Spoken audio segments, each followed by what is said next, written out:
Bismillahirrahmanirrahim.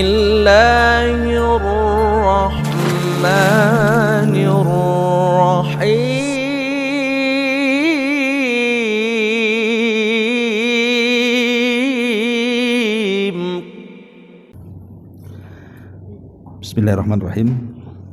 Assalamualaikum warahmatullahi wabarakatuh. Alhamdulillah wassalatu wassalamu ala Rasulillah wa ala alihi wa sahbihi wa mawalah wa la hawla wa la quwata illa billahi wa ba'du. Alhamdulillah, segala puja dan puji hanya milik Allah Subhanahu wa taala. Salawat juga salam kita hadiahkan kepada Rasul kita Nabi besar Muhammad sallallahu alaihi wa ala alihi wasallam. Sebagai kajian di pagi menjelang siang ini, karena masih bertepatan dengan permulaan awal dari Ashrul Awakhir, 10 dari akhir Ramadan, maka nasihat di siang ini kita akan menjelaskan tentang beberapa amalan yang harus kita lakukan selama berlalunya 10 akhir bulan Ramadan ini. Karena di istilah para ulama bahwa amal itu ditentukan akhirnya, bukan awalnya ataupun tengahnya. Makanya Nabi SAW mengatakan al-a'mal bi khawatimiha. Amal itu ditentukan akhirnya. Dan akhir Ramadan itu ditentukan dengan 10 akhirnya.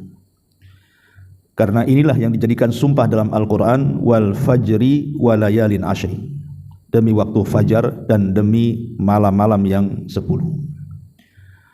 Sebagian ahli tafsir mengatakan maksudnya malam-malam yang 10 adalah Ashrul Awakhir min Ramadan, 10 akhir daripada bulan Ramadan. Dan tidak mungkin Allah Subhanahu wa taala bersumpah dalam Quran kecuali yang disumpahinya itu memang sangat istimewa.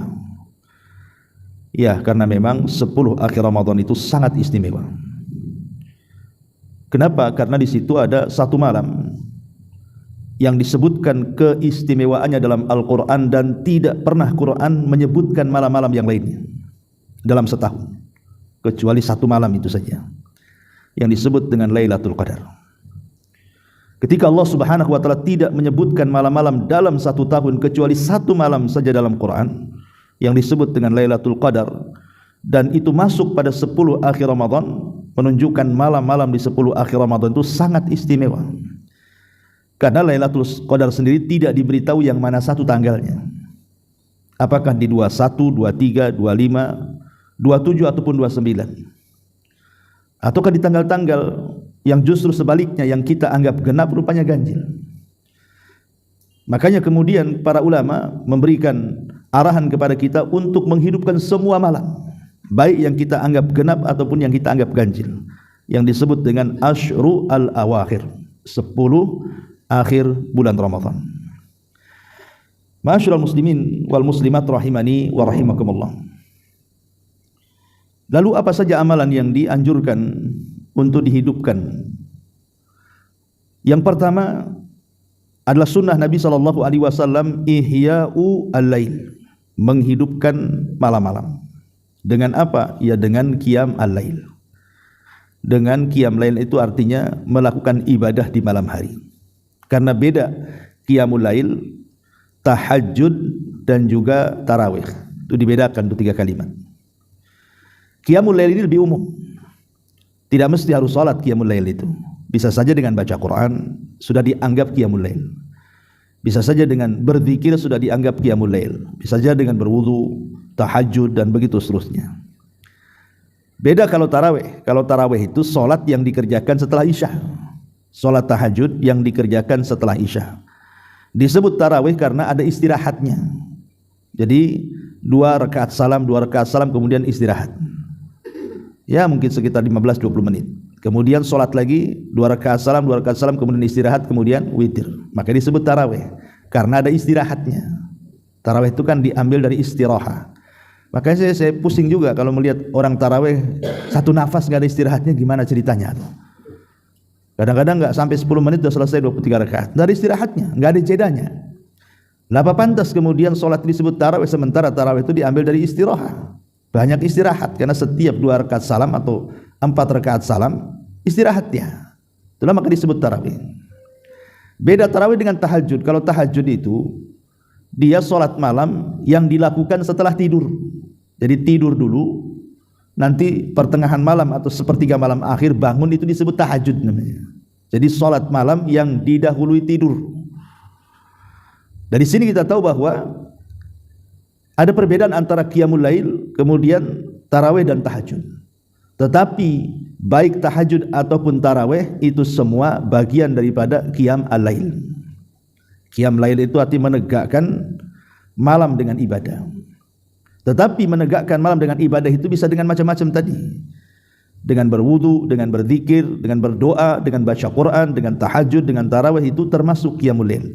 Lah Nabi SAW menghidupkan malam-malam dengan ibadah. Dari sini Nabi SAW mengatakan, man qama lailata qadrin imanan wahtisaban ghufira lahu ma taqaddama min dhanbi. Jadi barang siapa yang menghidupkan malam, maksudnya malam-malam di bulan Ramadan, wabil khusus tentang 10 akhir Ramadan, penuh dengan iman dan mengharap pahala Allah, maka Allah akan ampuni dosa-dosanya. Jadi kalau kita hidupkan di 10 malam akhir Ramadan, maka itu penyebab dosa kita akan diampuni. Dan itu yang dilakukan Nabi SAW berdasarkan hadis Ummuna Aisyah radhiyallahu anha, kana Nabi SAW idza dakhala al-ashra ahya lailatahu. Nabi SAW kalau masuk di 10 akhir Ramadan, maka beliau menghidupkan malamnya. Menghidupkan malam dengan berbagai macam ibadah. Ini yang pertama. Artinya kalau sudah 10 akhir Ramadan, kalau sudah masuk malam saja, hidupkan dengan ibadah. Masalahnya terbalik gitu ya, kalau di zaman kita ini. Kalau sudah 10 akhir Ramadan, itu mall makin penuh tuh biasanya. Gak tahu kenapa ya. Kalau 10 akhir Ramadan tuh kenapa kemudian i'tikafnya pindah gitu ya. Kok bisa kemudian pindah ke mall tuh, mulai dari ba'da isya ya. Tuh ba'da maghrib itu sudah betolak tuh. Nanti pulangnya itu sudah jam 10, jam 11, nunggu mall tutup lah kan itu. Udah lelah, capek, kemudian pulang, tidur pula dia. Nah ini fenomena terjadi seperti ini. Entah mereka mencari kebutuhan karena persiapan menjelang Ramadan, atau entah kenapa. Tapi ini kan menyelisih sunnah Nabi SAW. Kalaupun sebenarnya kita harus belanja di siang hari kan bisa. Karena siang hari di bulan Ramadan tidak ada Lailatul Qadar. Lailatul Qadar itu kan ada di malam hari. Kan bisa kita ke mall tuh mamanya, mau belanja apa kan, entah ngambil siangnya atau ngambil sorenya. Jadi kalau sudah malam, nah ini fokuskan ibadah. Itu yang dilakukan Nabi SAW, ahya lailatahu. Dia hidupkan malamnya. Ini yang pertama. Kemudian yang kedua, dalam lanjutan hadis tadi, kata Ummul Mukminin Aisyah radhiyallahu anha, bukan hanya ahya lailatahu, tetapi wa aiqadha ahla. Ada lanjutan hadisnya. Nabi SAW menghidupkan malamnya dan membangunkan keluarganya. Dari sini ada amalan kedua, musyarakatul usrati wal aulad fi adail ibadat. Melibatkan semua keluarga. Jadi bukan hanya kita para laki-laki, para suami yang mengejar keutamaan 10 akhir Ramadan itu, tetapi kalau bisa juga tanggung jawab kita juga melibatkan seluruh keluarga. Yang punya istri ya dilibatkan istrinya, yang punya anak dilibatkan anaknya, dan diarahkan mereka untuk ikut terlibat dalam ibadah. Makanya Nabi SAW digambarkan wa aiqadha ahla, dia bangunkan keluarganya. Jadi kita ini sebagai laki-laki, sebagai kepala rumah tangga, maka dianjurkan untuk melibatkan keluarga. Makanya kata para ulama, kalau bisa ringankanlah tugas para wanita itu setahun sekali. 10 akhir Ramadan itu ringankan tugas mereka. Karena kita laki-laki ini dalam bekerja, terutama di instansi tertentu kan ada cutinya tuh. Entah Sabtu entah Minggu kan libur gitu ya. Terkadang kita ini tidur 1 hari karena untuk merebahkan badan yang lelah 1 minggu kita bekerja. Tapi kan kaum wanita ini tidak ada cutinya kerjanya. Hari-hari dia harus kerja. Yang namanya nyapu, ngepel, masak, nyuci itu kan tidak ada cutinya tuh. Beda dengan laki-laki ada cutinya kan. Lah dari sini menunjukkan bahwa kalau sudah 10 akhir Ramadan dalam setahun ini, berilah keringanan kepada mereka untuk supaya bisa beribadah. Jangan pula suaminya khusyuk salat tarawih Allahu Akbar gitu ya, istrinya nguap-nguap aja. Kenapa? Karena dia lelah gitu. Sama aja kegiatan dia di Ramadan, di luar Ramadan, di 10 akhir Ramadan, seolah-olah tidak ada bedanya. Makanya ringankan mereka. Sudahlah, enggak usah nyuci, nanti aja habis lebaran nyucinya. Numpuk tuh pakaian tuh, pakaian kotor 10 hari kan, ya dilondrikan. Ini tukang laundry muslimah juga, enggak mau buka juga, suaminya melarang. Nah, cari laundry yang bukan muslim ya. Artinya beri keringanan. Ya, kalau masak ya catering kan gitu. Atau apalah saya kira bisa diakali supaya 10 akhir Ramadan itu sama-sama menikmati 10 akhir Ramadan, sama-sama memburu Lailatul Qadar begitu ya. Maksudnya baik istri ataupun anak-anak. Jadi sama-sama dapat Lailatul Qadar. Nah, itulah yang dianjurkan Nabi sallallahu alaihi wasallam, melibatkan semua keluarga untuk meraih keutamaan 10 malam akhir Ramadan. Ini yang kedua. Kemudian yang ketiga, kasratul ijtihad, memperbanyak ijtihad, kesungguhan. Disebutkan dalam sebuah hadis yang dikeluarkan Imam Muslim, kana Nabi sallallahu alaihi wasallam yajtahidu fi ashril awakhir ma la yajtahidu fi ghairi. Nabi sallallahu alaihi wasallam itu kalau sudah masuk di 10 akhir Ramadan, hari inilah kita ini kan sudah masuk di tanggal 20 nih. Artinya sudah ada anjuran untuk mengejar Lailatul Qadar. Jadi Nabi sallallahu alaihi wasallam sangat bersungguh-sungguh di 10 akhir Ramadan yang ia tidak pernah lakukan di luar Ramadan. Sebenarnya Nabi sallallahu alaihi wasallam itu di Ramadan atau di luar Ramadan tetap orangnya bersungguh-sungguh. Di luar Ramadan ya salat tahajud, masuk Ramadan juga salat tahajud. Nabi itu tidak pernah meninggalkan salat tahajud baik di Ramadan atau di luar Ramadan. Karena bagi Nabi sallallahu alaihi wasallam tahajud itu sebuah kewajiban. Beda kalau kita umatnya kan sunnah. Dan itu semenjak turun surah Al-Muzammil. Makanya surah Al-Muzammil itu surah yang aneh. Awalnya perintah, akhirnya menghapus perintah. Tetapi bagi umatnya tidak berlaku. Bagi Nabi sallallahu alaihi wasallam awalnya kan memerintahkan salat tahajud dan itu hukumnya wajib. Dulu salat tahajud itu wajib bagi Nabi, bagi umatnya. Tapi kemudian di akhir surah Al-Muzammil itu dihapus ke hukum wajibnya menjadi sunnah, tapi hanya berlaku kepada umatnya, tidak kepada Nabi sallallahu alaihi wasallam. Makanya Nabi sallallahu alaihi wasallam itu qiyamul lail, tahajud itu senantiasa dilakukan baik di Ramadan atau di luar Ramadan. Tetapi karena ada hadis Aisyah radhiyallahu anha mengatakan Nabi itu sangat bersungguh-sungguh di 10 akhir Ramadan, berbeda dengan kesungguhan dia di luar 10 akhir Ramadan, menunjukkan bahwa Nabi sallallahu alaihi wasallam betul-betul memfokuskan di sini. Memfokuskan untuk melakukan ibadah dengan penuh kesungguhan. Lah harusnya kita juga demikian. Harusnya juga demikian. Makanya kalau bisa ada persiapan. Persiapan itu mungkin dengan cara tidur siang supaya malamnya tidak ngantuk gitu ya. Supaya jangan banyak bergadang malam harinya. Supaya subuhnya juga dapat. Pokoknya wasilah-wasilah yang menjadikan ibadah kita itu meningkat di 10 akhir Ramadan lakukan. Kalau memang harus minum vitamin-vitamin tertentu habis maghrib supaya kita makin semangat, ada hadis tapi disayangkan hadisnya dilemahkan para ulama. Jadi Nabi sallallahu alaihi wasallam menganjurkan kita mandi setelah maghrib sebelum isya. Itu dianjurkan tapi hadisnya lemah gitu ya. Tetapi kalau kita lakukan mandi antara maghrib dan isya itu memang membawa nasyat, kan, kesemangatan gitu dibandingkan orang enggak mandi. Supaya setelah isya itu makin semangat lagi gitu ya salat tarawihnya ini. Ya, ini enggak ya, bukan mandi Ustaz, tapi nyambung makan. Ya, habis buka makan sedikit, habis maghrib makan banyak sampai isya. Habis isya ya lelah lah kan gitu ya, kadang-kadang tidur. Gimana mau tarawihnya? Ya, harusnya kalau memang kita harus menyambung makan itu coba habis tarawih ya.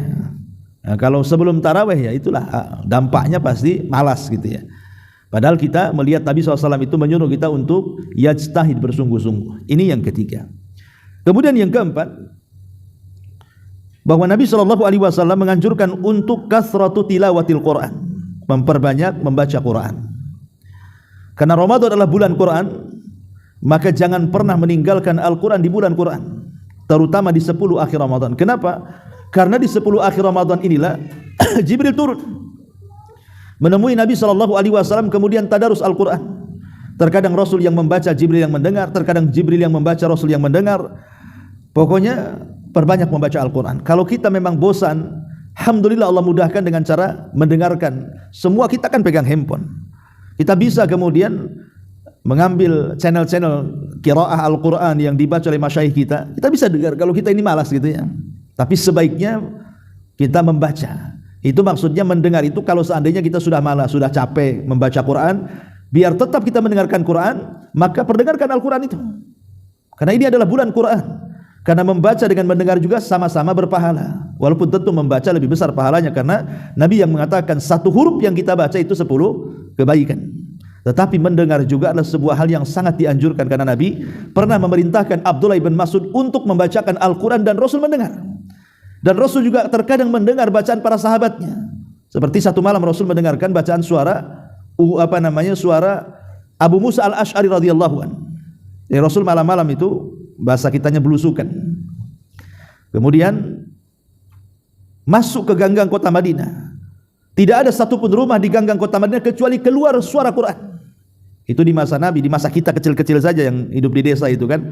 Kadang-kadang masih belum ada listrik, belum apa zaman itu, kita masih mendengarlah ada orang baca Quran itu. Entah mungkin orang tua ngajari anaknya baca turutan, dulu kan belum ada Iqra gitu ya. Tapi kita dengarlah suara-suara Al-Quran itu muncul dari rumah. Itu zaman bahula ya di desa-desa itu. Kalau sekarang kan enggak, karena handphone itu enggak di kota, enggak di desa. Yang keluar ya macam-macam, tah dangdutan, tah rokan, tah jazan, tah apa gitu ya. Musik-musik yang keluar, tah sinetronan. Kadang-kadang yang seperti ini nih sama aja di Ramadan atau di luar Ramadan. Itu di zaman sekarang ini. Padahal zaman dulu Nabi SAW di luar Ramadan saja Rasul mendengar bacaan Quran keluar daripada rumah-rumah orang-orang Ansar. Lah ketika mendengar satu suara yang menakjubkan, Rasul terdiam. Akhirnya kemudian Rasul mendengarkan suara yang keluar dari bilik salah satu rumah daripada rumah-rumah Ansar. Saking takjubnya Rasul tidak bergerak. Tidak terasa sampai mendekati subuh. Karena sudah mendekati subuh, tentu Rasul harus mengimami sholat subuh. Bergegas dia balik. Kemudian selepas subuh, rupanya dia memanggil orang yang semalam membaca Quran dan didengar bacaannya. Siapa dia? Abu Musa al-Ash'ari radhiyallahu anhu, dan mengatakan, "Ya Abu Musa, semalam aku mendengar suaramu." Kata Abu Musa, "Bagaimana kau tahu?" Kata Rasul, "Aku berada di samping bilikmu." Kata Abu Musa, "Ya Rasul, kalau aku tahu engkau berada di sebelah bilikku, ku perindah lagi suaraku," katanya. "Sayang tak tahu pula," katanya. Kemudian Rasul memuji Abu Musa al-Ash'ari dan mengatakan, "Ya Abu Musa, suaramu mirip seperti Daud ketika taranum Zabur," katanya. Dan salah satu mukjizat Nabi Daud adalah diberikan keindahan suara. Jadi Abu Musa itu disejajarkan dengan Daud ketika membaca Zabur. Dari sini kita tahu bahwa Rasul juga mendengar gitu ya, mendengar Quran, suka mendengar Quran. Makanya di bulan Quran ini jangan sampai kita tidak membaca Quran. Aib seorang muslim itu kalau di bulan Quran tidak membaca Quran. Makanya dahulu Imam Malik rahimahullahu taala sampai meliburkan semua kajian hanya untuk kembali kepada Quran, mengambil mushafnya. Padahal dia hafal Quran, tapi tetap dia mengambil mushaf dan membaca Al-Quran di mushafnya, padahal dia hafal Quran. Imam Malik itu, ya, artinya bahwa kembali kepada Al-Quran. Kalau sudah malam hari, sudah ambil Quran, baca Quran. Kalau sudah bosan, dengarkan Quran. Ini yang keempat. Jadi kasrah tilawatil Quran. Kemudian yang kelima, kasratud doa. Di 10 malam akhir Ramadan ini perbanyak doa. Sering saya jelaskan ayat tentang kedekatan Allah Subhanahu wa taala di dalam Al-Qur'an itu terapit di antara ayat-ayat Ramadan. Apa ayatnya? Allah Subhanahu wa taala mengatakan, "Wa idza sa'alaka ibadi anni fa inni qarib ujibu da'watad da'i idza da'an falyastajibuli wal yu'minu bi la'allahum yarshudun." Apabila hamba-hambaku, kata Allah, bertanya kepadamu wahai Muhammad tentang aku, katakan aku dekat. Akulah yang mengijabah setiap doa orang yang berdoa kepadaku. Inilah satu-satu ayat yang menjelaskan dalam Quran itu tentang kedekatan Allah, di mana Allah Subhanahu wa taala saking dekatnya dengan kita, Allah mengabulkan setiap doa-doa kita. Ini satu-satunya ayat yang menjelaskan kedekatan Allah, dan satu-satunya ayat yang menjelaskan bahwa kedekatan Allah dengan cara mengabulkan doa orang yang berdoa kepadanya. Ayat ini kalau kita baca, ya, itu terdapat dalam surah Al-Baqarah dan terapit di antara dua ayat setelah dan sebelumnya cerita Ramadan. Ayat yang pertama, ayat sebelumnya bicara soal syahrul Quran, syahrul Ramadan alladzi unzila fihil Quran. Kemudian ayat terakhir bicara tentang hukum melakukan hubungan suami istri di malam hari Ramadan. Uhillat lakum lailatas siyam arrafatsu ila nisaikum. Dihalalkan bagi kalian suami istri untuk melakukan hubungan di malam hari. Lah tengah-tengah di antara dua ayat ini adalah ayat kedekatan Allah dengan kita. Yang Allah katakan, ya Muhammad, kalau hamba-hambaku bertanya soal aku, katakan aku dekat. Akulah yang mengijabah setiap doa yang berdoa kepada aku. Allah itu senantiasa dekat sebenarnya di Ramadan atau di Ramadan kepada kita. Tetapi di Ramadan jauh lebih dekat lagi, dan lebih dekat lagi di 10 akhir Ramadan. Lebih dekat lagi dengan kita di 10 akhir Ramadan. Dan di antara khususnya amalan Ashrul Awakhir, amalan tentang 10 akhir Ramadan, dan lebih khusus lagi tentang khususnya malam Lailatul Qadar adalah Lailatul Istijabati Doa. Bahwa malam Lailatul Qadar itu malam di mana doa-doa kita dipastikan diijabah Allah Azza wa Jalla. Perhatikan hadis. Aisyah radhiyallahu anha ketika bertanya kepada Nabi sallallahu alaihi wasallam, "Ya Rasulullah, in adraktu Lailatul Qadri famadza aqul?" Rasul, kalau aku mendapatkan malam Lailatul Qadar, kira-kira apa yang harus aku baca? Jadi Aisyah radhiyallahu anha mengatakan kepada Rasul, kalau seandainya malam ini aku dapat Lailatul Qadar, kira-kira apa yang harus aku baca? Apakah baca Quran, ataukah baca zikir, ataukah doa, atau baca apa? Apa kata Nabi SAW? Rasul tidak menganjurkan untuk memperbanyak solat. Rasul tidak menganjurkan untuk memperbanyak baca Quran. Rasul tidak menganjurkan untuk memperbanyak ibadah-ibadah yang lainnya. Tapi Rasul menganjurkan untuk memperbanyak doa. Apa kata Rasul? Quli ya Aisyah, Allahumma innaka afuwun karim, tuhibbul afwa fa'fu anni. Maka Nabi SAW mengatakan, katakan ya Aisyah, doa ini, Allahumma ya Allah, innaka, sesungguhnya engkau tuhibbul afwa, Allahumma innaka afuwun karim, engkau zat yang maha pemaaf lagi maha mulia, tuhibbul afwa, dan suka kepada yang memaafkan, fa'fu anni, maka maafkanlah dosa-dosaku. Inilah doa yang dianjurkan dibaca di malam Lailatul Qadar. Ketika Nabi SAW memberikan arahan kepada Aisyah untuk membaca doa seperti ini, menunjukkan apa? Menunjukkan bahwa yang banyak dianjurkan di 10 malam terakhir Ramadan adalah kathratud doa, banyak-banyak berdoa. Karena Rasul kan menganjurkan kepada Aisyah tidak memperbanyak baca Quran, tahajud atau apa kan? Justru disuruh untuk membaca doa. Ya tentu bukan berarti kemudian kita tidak membaca banyak Quran, tetap kita baca Quran, tetap tahajud, tetap yang lainnya, ya kan? Cuman porsi doa itu harus dilebihkan.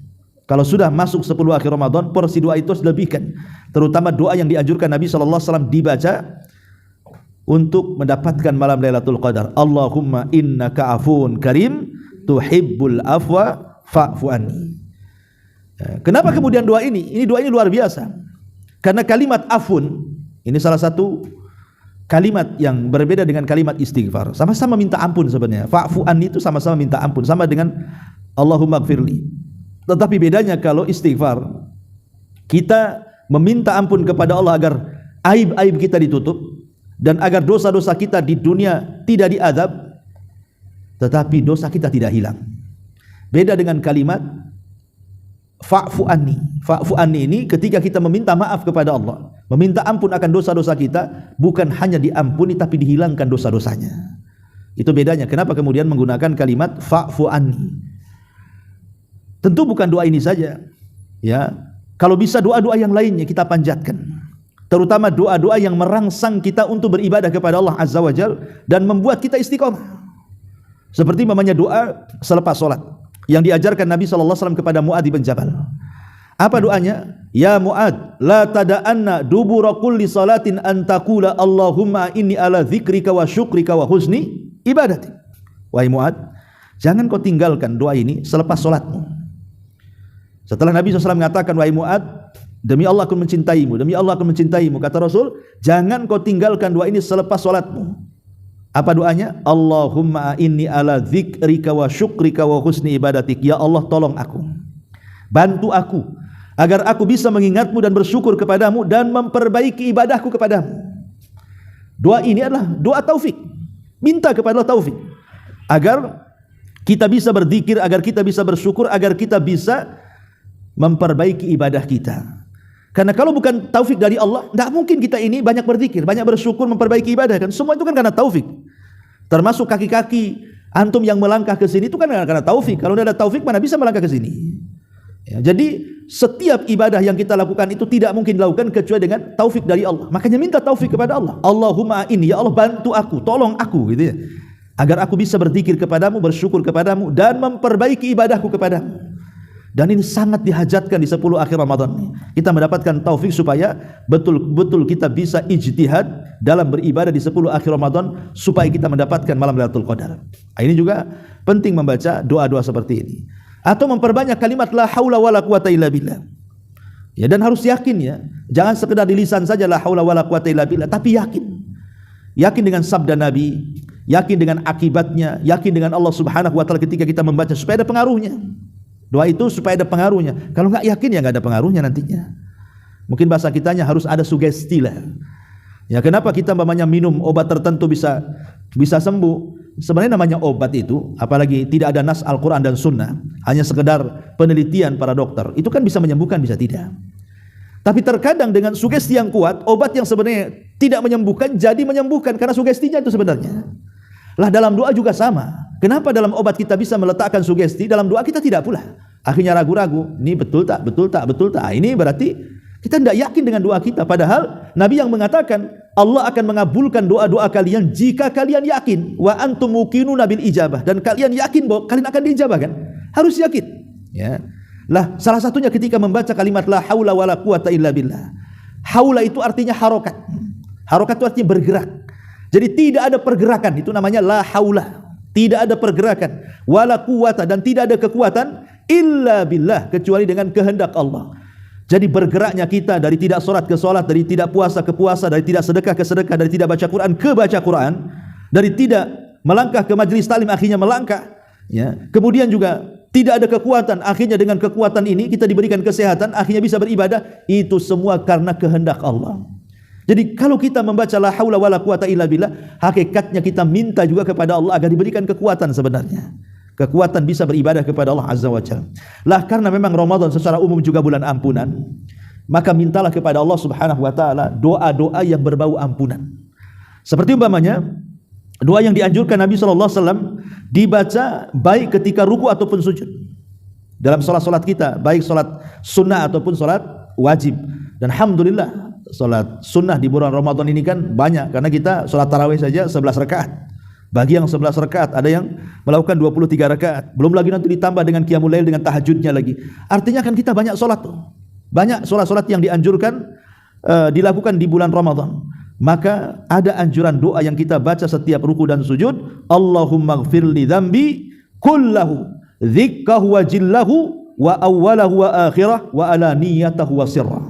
Ya Allah, ampunilah semua dosa-dosaku, yang kecil maupun yang besar, yang awal maupun yang akhir, yang terang-terangan maupun yang tersembunyi. Lihat isinya, kandungannya luar biasa tuh.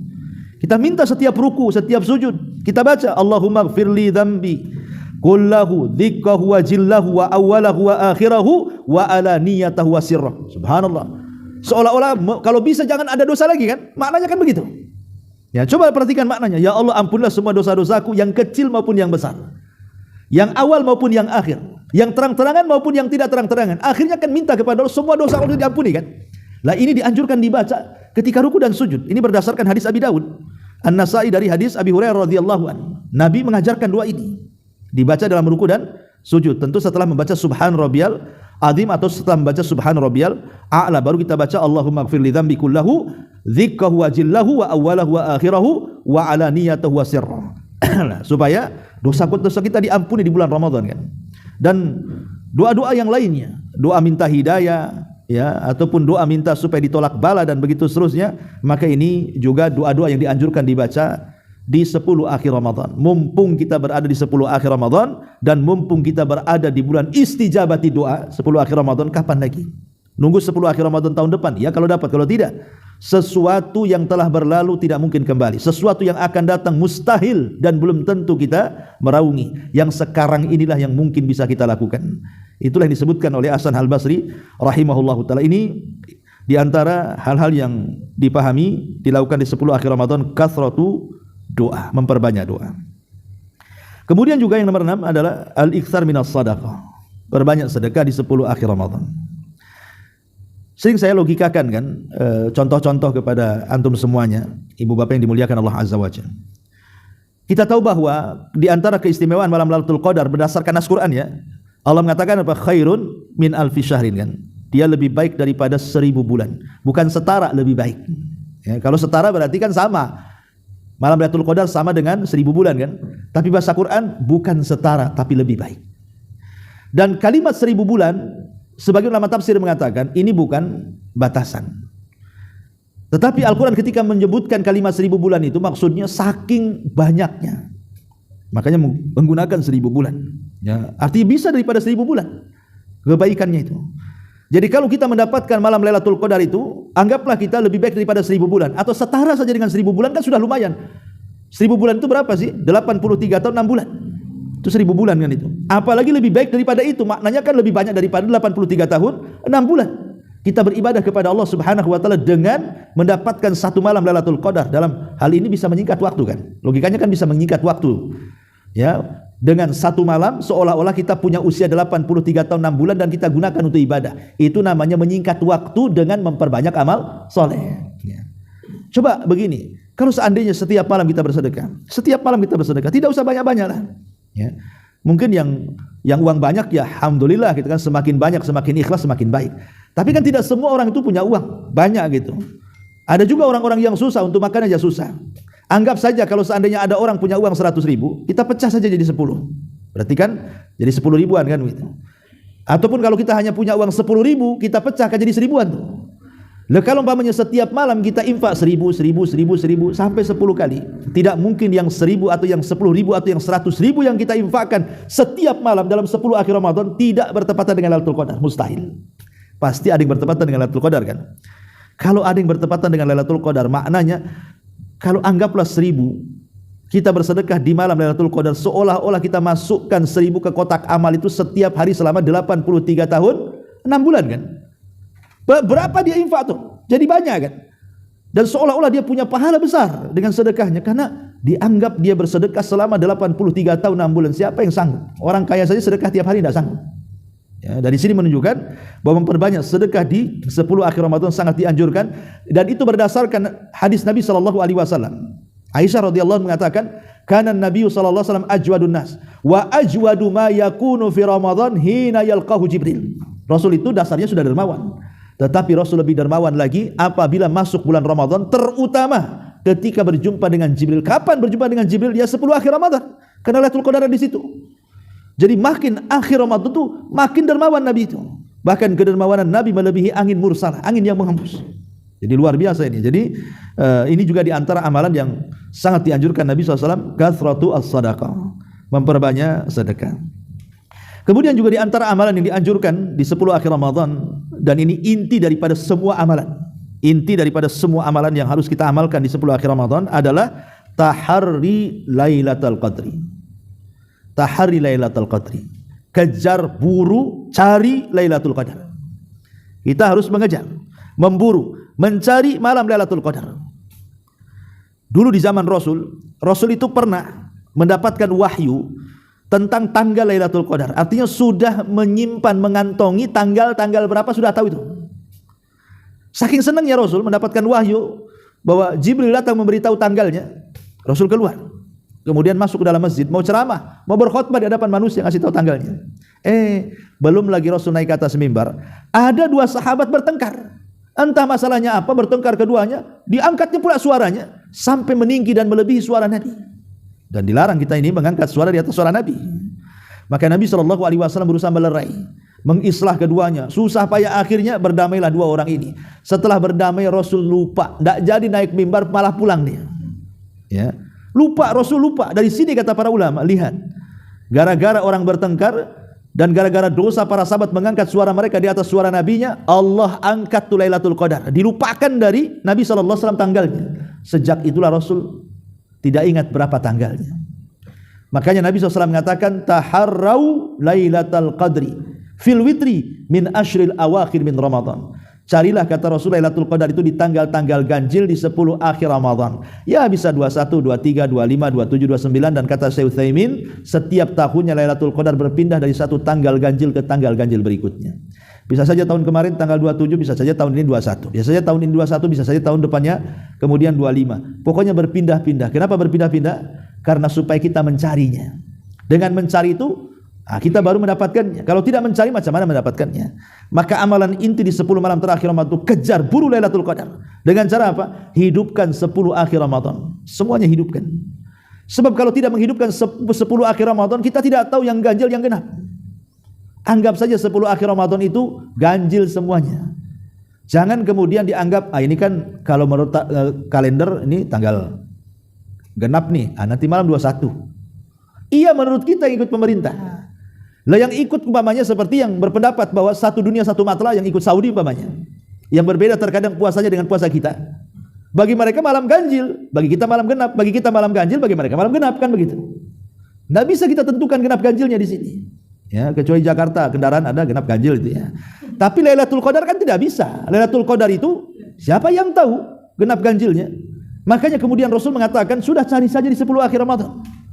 Mulai tanggal 20 sampai selesai Ramadan sampai Idul Fitri. Kalau kita bisa menghidupkan yang 10 malam ini, dipastikan kita mendapatkan Lailatul Qadar. Enggak mungkin tidak, pasti dapat. Justru yang mencari tanggal-tanggal ganjil ini kadang-kadang tak dapat, apalagi yang mencari asik mencari tanda-tandanya saja. Ya, kata Ustaz tanda-tandanya tak ada angin. Ya. Macam iya nih tak ada angin. Ya kan? Kata Ustaz katanya anginnya sepoi-sepoi, ya tidak dingin, tidak panas. Kok dingin saya? Dia tak tahu dia sedang demam kan? Dia keluar lagi demam, biarlah. Ya, dia nggak mungkin juga dapat Lailatul Qadar. Jadi ada orang yang menyibukkan mencari tanda-tanda, lihat ke atas, lihat ke bawah, nggak akan dapat. Ya. Jangan mencari tanggal ganjil, jangan mencari tanda-tanda, hidupkan saja, pasti mendapatkan Lailatul Qadar. Makanya di sini kata para ulama, ini yang terakhir, amalan yang bisa mendapatkan atau mendorong kita mendapatkan Lailatul Qadar adalah i'tikaf. Kalau kita ingin mendapatkan Lailatul Qadar, i'tikaf. Ya, i'tikaf itu ya tidak harus satu hari, satu malam gitu ya. Ya kalau kita memang ya punya waktu luang untuk itu, lebih baik seperti sunnah Nabi. 10 akhir Ramadan tidak keluar dari masjid kan itu. Ya, tetapi kan i'tikaf itu bisa kita gunakan 2 jam, 3 jam, 4 jam. Pemain kesibukan kita selesai di malam hari, kita datang ke masjid menyengaja, sholat tarawih, setelah sholat tarawih kita mengaji dan begitu seterusnya. Entah dapat sejam, 2 jam. Yang penting i'tikaf. Karena i'tikaf itu sunnah muakkadah, bukan sunnah biasa. Nabi tidak pernah meninggal i'tikaf sampai mati. Bahkan setelah Rasul meninggal, dilanjutkan i'tikafnya oleh istri-istrinya sampai mereka meninggal dulu semuanya. Bayangkan, i'tikaf itu sampai menjadi sunnah muakkadah, sunnah yang tidak pernah ditinggalkan Nabi. Kenapa? Karena biasanya orang-orang yang memburu malam Lailatul Qadar itu akan mudah didapat orang-orang yang beriktikaf. Tapi orang yang di luar i'tikaf itu jarang dapat biasanya. Ya mungkin dapat sejam 2 jam ya.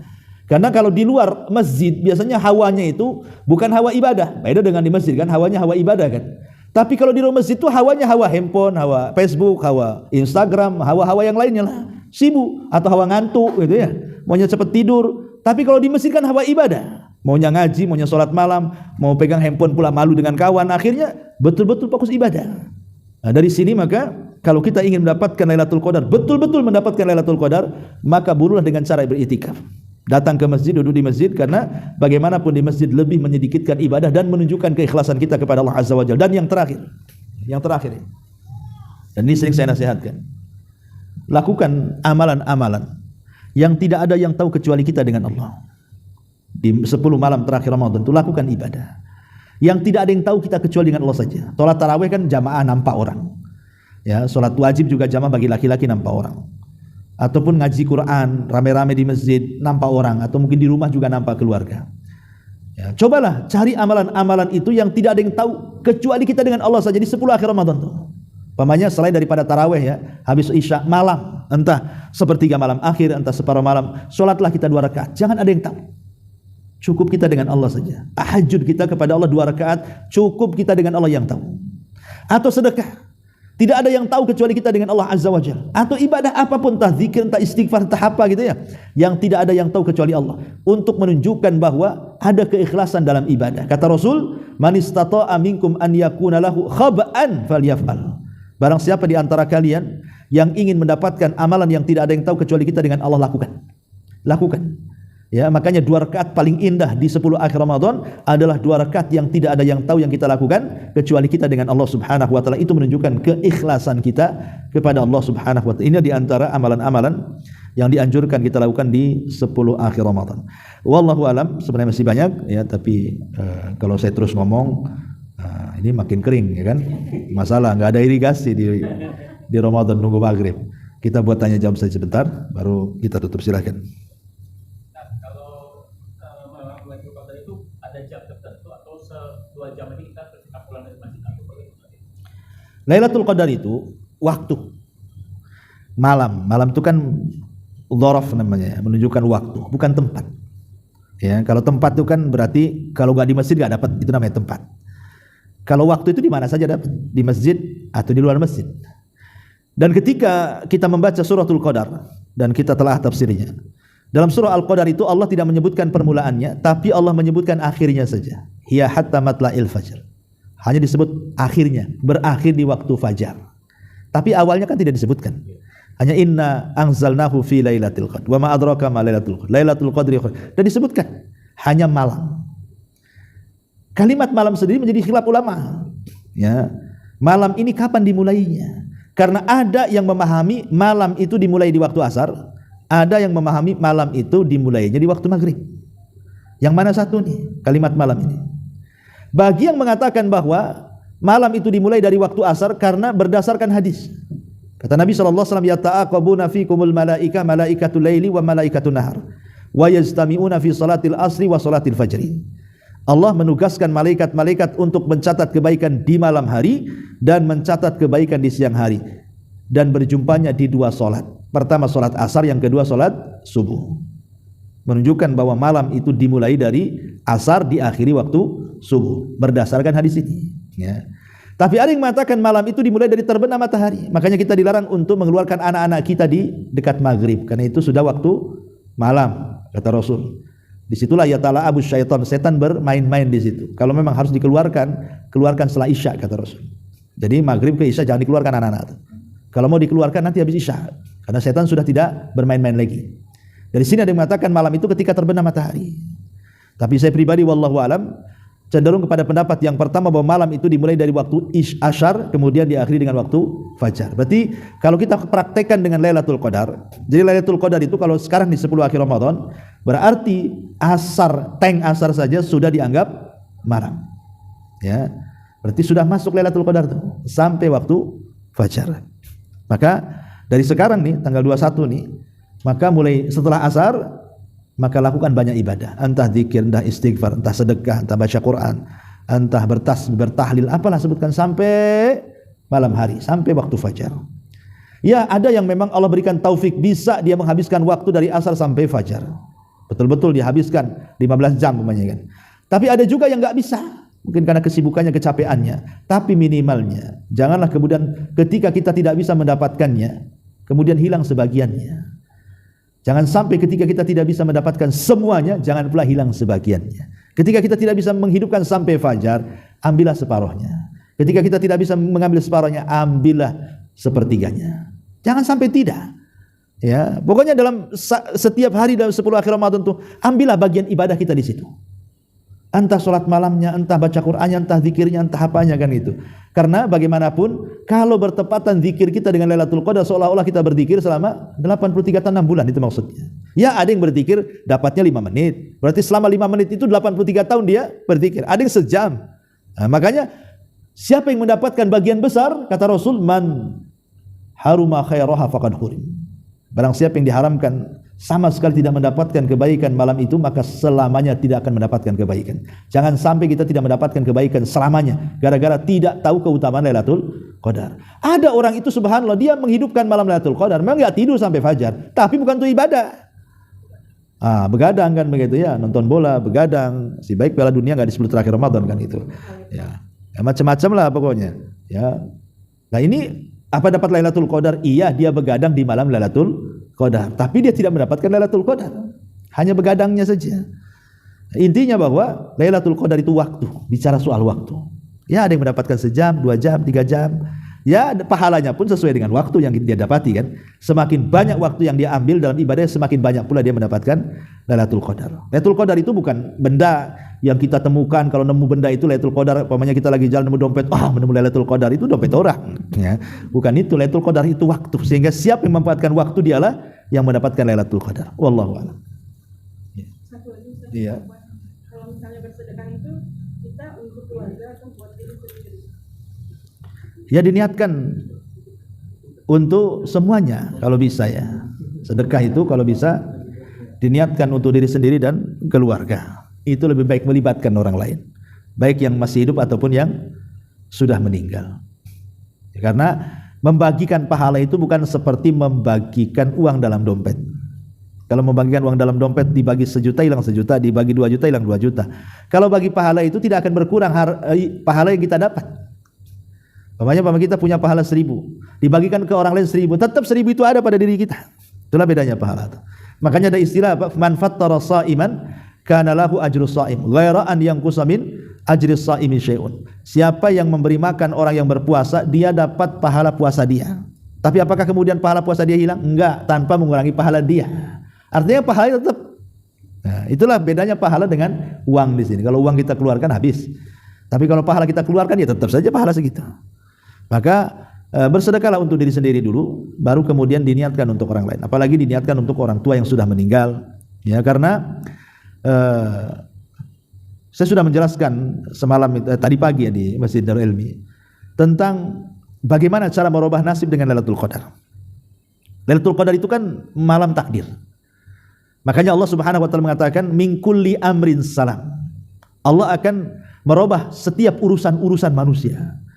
Dalam surah Ad-Dukhan fiha yufraku kullu amrin hakim. Di malam itu Allah akan merubah nasib-nasib takdir-takdir manusia setahun yang akan datang.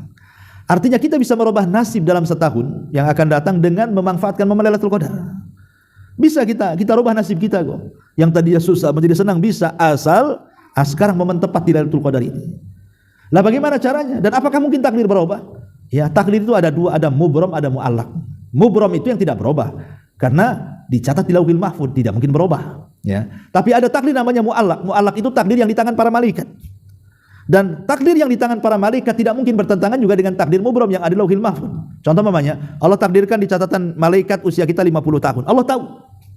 Karena kita mungkin bersilaturahim, berbuat baik atau melakukan amalan-amalan tertentu, Allah tambahlah usia dari 50 jadi 60 tahun. Allah juga tahu.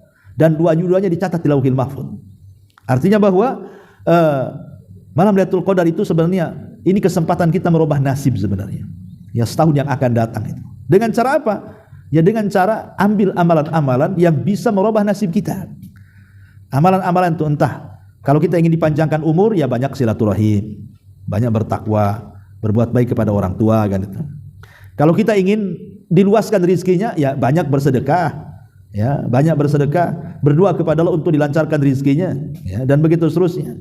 Jadi ini sebenarnya kesempatan malam Lailatul 10 akhir Ramadan itu bisa merubah drastis hidup kita loh, setahun yang akan datang. Sebenarnya kan enggak balance ya, artinya setahun itu kan 12 bulan.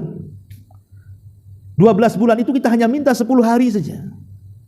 Tidak ada berapa persennya dari 12 bulan itu, hanya 10 hari. Tapi 10 hari ini bisa menentukan nasib kita yang 12 bulan itu. Coba bayangkan masa 10 hari kita buang begitu saja sementara nasib kita ditentukan dengan 10 hari ini. Ya, kenapa saya katakan nasib kita ditentukan 10 hari? Karena memang Lailatul Qadar di 10 hari ini. Ya, kalau kita mendapatkan malam itu insya Allah, maka kondisi kita setahun yang akan datang itu jauh lebih baik lagi.